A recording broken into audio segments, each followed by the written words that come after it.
Hello everyone. तो पिछले video में जो है हम लोग क्लास 8 के फर्स्ट चैप्टर जो कि था the best Christmas present in the world, तो उसी चैप्टर का आज हम लोग क्वेश्चन आंसर देखने वाले हैं। बुक में नहीं किए क्योंकि वो उसमें जो है स्पेस कम था, तो इसलिए यहीं पे हम लोग देख लेते हैं। तो सबसे पहले क्वेश्चन जो है हमारा क्वेश्चन की तरफ बढ़े उससे पहले हम लोग जो चैप्टर 1 है ये इसे बहुत अच्छे से पढ़े हैं। तो जो क्वेश्चंस होते हैं वो कहीं बाहर के नहीं होते, उनके जो भी क्वेश्चंस दिए गए होते हैं बुक के चैप्टर एंड होने के बाद वो सभी के आंसर क्वेश्चन के आंसर जो है वो जो चैप्टर हम पढ़ते हैं स्टोरी वगैरह उसी में रहता है। ठीक है, चलिए देखते हैं, पढ़ते हैं और समझते हैं। तो सबसे पहले है फर्स्ट नंबर,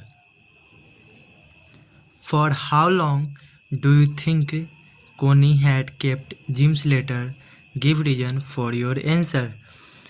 इसका मतलब क्या है कि मतलब कितने समय तक जो है जो कोनी थी वो जिम का लेटर को जो है जिम की लेटर को रखती है। Give reasons for your answer, आपका जो आंसर है जो आंसर है इससे रिलेटेड उसके पीछे कारण क्या है वो बताइए। तो सबसे पहले हम बात करें तो पहले आप कुछ लोगों को समझा देते हैं कि वो आखिर कब तक रखती है और इसके पीछे कारण क्या है। तो सबसे पहले देखिए क्या था कि हम लोग जो स्टोरी पढ़े उसमें क्या था कि कोनी जो थी जो कि जिम की वाइफ थी वो जो है जिम का जो पत्र था बहुत लंबे समय तक संभाल करके रखी।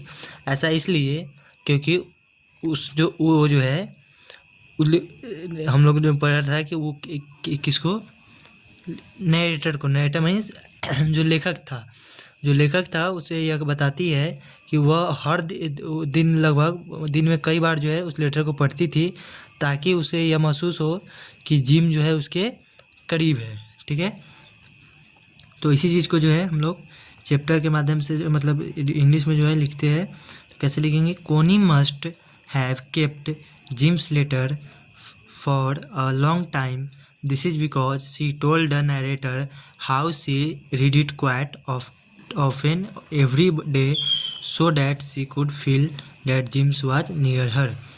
मतलब इसका मतलब हम शुरू में ही हमने आपको समझा दिया कि कोनी जो है वो जिम का पत्र लंबे समय तक संभाल के इसलिए रखी क्योंकि वो लेखक को बता रहा चूँकि जैसा कि बताई थी कि वह दिन में कई बार जो लेटर पढ़ा करती थी जिससे कि उसे यह फील होता था, यह महसूस होता था कि जिम उसके करीब है। ठीक है, तो ये हो जाएगा इसका आंसर। ठीक है, अब चलते हैं बढ़ते आगे नेक्स्ट क्वेश्चन की तरफ जो है हमारा ये second number.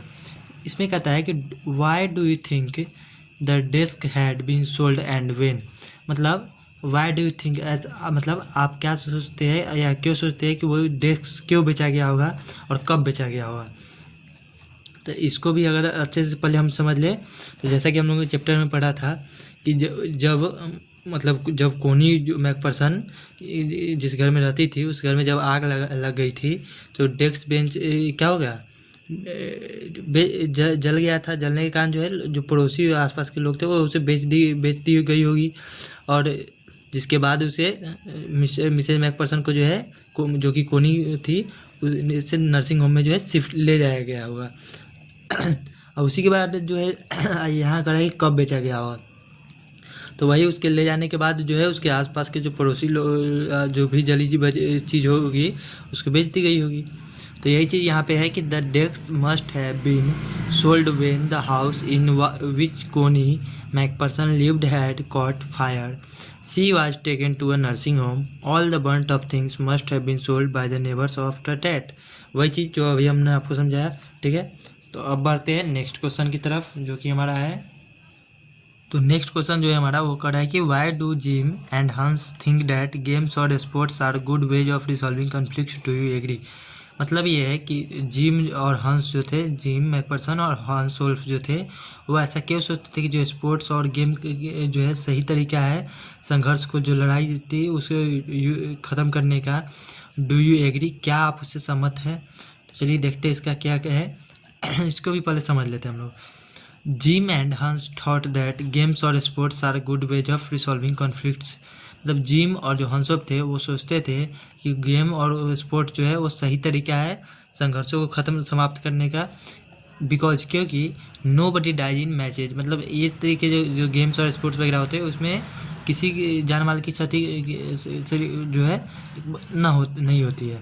No children are orphan, कोई बच्चा जो है अनाथ नहीं होता है। And no wives become widow, और कोई जो पत्नियां हैं वो विधवा नहीं होती है। ठीक है, अब आगे बढ़ते हैं। तो सेकेंड हमारा इसी में क्वेश्चन में था कि डू यू एग्री, क्या आप इससे सहमत है? तो yes we agree that games are good ways for resolving conflicts. हाँ, हम लोग जो है वो सहमत है। हाँ, हम सहमत है कि जो गेम है वो सही तरीका है संघर्ष को या युद्ध को ख़त्म करने का। ऐसा इसलिए क्योंकि wars only lead to death and devastation. तो ऐसा इसलिए क्योंकि जो युद्ध होता है, युद्ध केवल और केवल मृत्यु, तबाही और बर्बादी का कारण ही होते हैं, इसके अलावा कुछ और नहीं होते। ठीक है, तो चलिए अब नेक्स्ट क्वेश्चन की तरफ चलते हैं। उम्मीद करते हैं क्या समझ में आ रहा होगा। अभी नहीं, अगर कोई क्वेश्चन नहीं समझ में आए या फिर कोई ऐसा टॉपिक जो नहीं समझ में आए तो आप जो है कमेंट के माध्यम से बता सकते हैं। ठीक है, चलिए next. Do you think the soldiers of the two armies are like each other or different from each other? Find evidence from the story to support your answer. मतलब आप क्या सोचते हैं कि जो सोल्जर्स थे दोनों आर्मी के, वो एक दूसरे के तरह थे या एक दूसरे को पसंद करते थे या फिर अलग थे? आप जो भी आपको जैसा भी लगता है उससे रिलेटेड जो है स्टोरी से एविडेंस, मतलब सबूत के तौर पे जो है कुछ लाइंस मतलब कुछ बातें लिखिए, जो भी आप एविडेंस के तौर पे कुछ लिखिए। तो इसी चीज़ को जो है यहाँ पे देखिए, क्या है कि the soldiers of the two armies were like each other. जो सोल्जर्स ऑफ टू, दोनों आर्मी के जो सोल्जर्स थे वो एक दूसरे को बहुत पसंद, मतलब एक दूसरे के प्रति सहानुभूति रखते थे। The evidences from the story that support our, story से कुछ ऐसे एविडेंसेस है जो कि इस बात का सपोर्ट करता है कि हाँ दोनों सैनिक जो है आपस में मिलजुल कर रहते थे। सहानुभूति, दोनों जो सेना थी दोनों के बीच क्या थी, अच्छी खासी सहानुभूति थी। तो सबसे पहले है कि बोथ द, पहला पॉइंट है क्या आता है कि both the troops celebrated Christmas with each other. इसकी सबसे पहला सबूत तो यही है कि जो दोनों सेना थे वो लोग आपस में मिलजुल करके क्या मनाते हैं, क्रिसमस सेलिब्रेट करते हैं। दूसरा, दे शेयर्ड ईच अदर फूड। उसके बाद क्या है कि दोनों सेना जो है अपना अपना भोजन आपस में बांट करके खाते हैं। दे वेयर स्मोकिंग, वो लोग स्मोक करते हैं, लाफिंग करते हैं, हंसते हैं, मुस्कुराते हैं, बातें करते हैं, ड्रिंकिंग करते हैं। ड्रिंकिंग मतलब स्नैप्स वगैरह पीते हैं मिलजुल बांट कर, और खाना भी खाते हैं। They played a game of football for which both हंस एंड जिम चीयर्ड। मतलब उस इस सब के साथ साथ जो है वो दोनों टीम जो है वो गेम भी, एक फुटबॉल का मैच भी खेलती है। और ये सारी पॉइंट्स जो है, ये सारे एविडेंसेस जो है इस बात का सबूत है कि जो दोनों सेना थी वो दोनों के बीच बहुत ही अच्छी खासी जो थी सहानुभूति बनी हुई थी। ठीक है, चलिए अब नेक्स्ट टॉपिक की तरफ चलते हैं। तो नेक्स्ट टॉपिक है हमारा कि mention the various ways in which the British and the German soldiers become friends and find things in common eight Christmas. मतलब क्या है कि जो ब्रिटिश और जर्मन सोल्जर्स थे वो दोस्त थे, फाइंड थिंग्स इन कॉमन, दोनों के बीच कॉमन क्या था क्रिसमस के दिन, वो उस चीज़ों को लिखिए। देखिए, तो the British and the German troops celebrated Christmas with each other. मतलब जो ब्रिटिश और जो जर्मन ट्रूप्स थे, सैनिक लोग थे, वो सब एक साथ जो है क्रिसमस मनाते हैं। दे इंजॉयड ईच अदर्स फूड, वो लोग एक दूसरे फूड इंजॉय करते हैं, स्मोक करते हैं, लाफिंग करते हैं, टॉकिंग ड्रिंकिंग ये सब तो करते ही है। बोथ द ट्रूप्स, और इसी के साथ साथ दोनों जो सैनिक है दोनों साइड की, वो फुटबॉल गेम खेलती है। इन दिस वे, और इसी तरीके इसीलिए जो है दे celebrated Christmas together finding a lot in common between them. ये सारी चीज़ें इस चीज़ को जो दर्शाती है कि वो दोनों के बीच में जो है बहुत सारी चीज़ जो है क्या थी, क्रिसमस के दिन कॉमन थे। ठीक है, चलिए उम्मीद करते समझ में आ रहा होगा।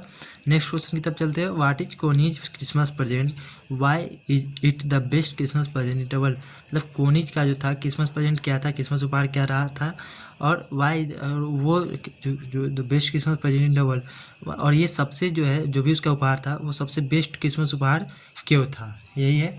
चलिए इसके आगे बढ़ते हैं तो समझते हैं। When the narrator came to see Connie and gave her the box, मतलब जब जो है लेखक जो है वो पहुँचते, हम लोगों ने पढ़ा था कि जब लेखक जो है पहुँचते हैं कोनी के पास और कोनी को देखते हैं तो उसको वो बॉक्स देते हैं। और she mistook him for her husband Jim, she thought that Jim had come for Christmas, this was Connie's Christmas present। मतलब क्या है कि लेकिन जैसे उसके पास पहुँचते उसको बॉक्स देते हैं, मतलब जो कोनी थी उसको उनको मतलब यह भ्रम हो जाता है कि जो लेखक है उसका पति जिम था जिम है और वह क्रिसमस के दिन वादे के अनुसार वापस आया था, ठीक है। और भी यदि दिल को छू लेने वाला था, मतलब कहने का मतलब ये इसको ऐसे समझिए कि जो पहले तो क्या होता है, जो लेखक है वो जाता है किसके पास, कोनी के पास, और जा कर के वो बॉक्स देता है, टिन बॉक्स, जिसमें वो लेटर होता है। और जो कोनी होती है वो बाय मिस्टेक जो है, मतलब ये समझती है, भ्रम के कारण जो है लेखक को ही अपना पति जिम समझती है। और वह क्रिसमस के दिन जो उसका पति जिम जो था वो वादा किया था कि वह क्रिसमस के दिन वापस आएगा, तो उसे लगता है कि यही उसका क्रिसमस उपहार है, वो वापस आ गया है। It was the best Christmas present in the, तो यही जो है क्रिसमस उपहार था, पहला फर्स्ट क्वेश्चन का आंसर। सेकंड है कि उसी क्वेश्चन में था कि आखिर वो क्यों बेस्ट क्रिसमस था, तो it was the best Christmas present in the world, वो बेस्ट क्रिसमस सबसे बेस्ट उपहार था, क्रिसमस उपहार था।